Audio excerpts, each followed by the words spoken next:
ভাবলাম এক আর হলো এক।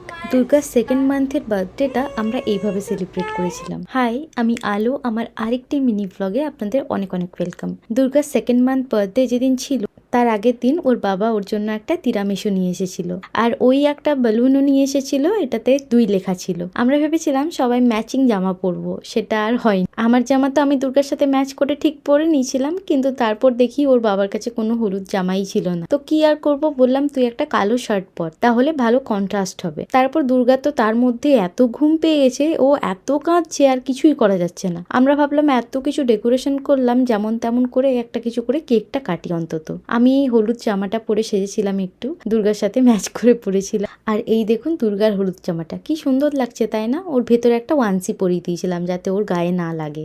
আর আমরা ভেবেছিলাম দুর্গার প্রত্যেক মান্থের বার্থডেতে একটা পেপারে ওর পায়ের ছাপ প্রত্যেক মাসে মাসে নেব। তার জন্য আমি বিটের জুসও বের করে রেখেছিলাম ছাপটা নেওয়ার জন্য, কিন্তু হলোই না। ও তো এত কাঁদছিল, আর পেপারটা এত স্লিপারি হওয়ার জন্য ভালো ছাপই আসলো না। তো এই তো ছিল আজকে shorts. Follow for more, by.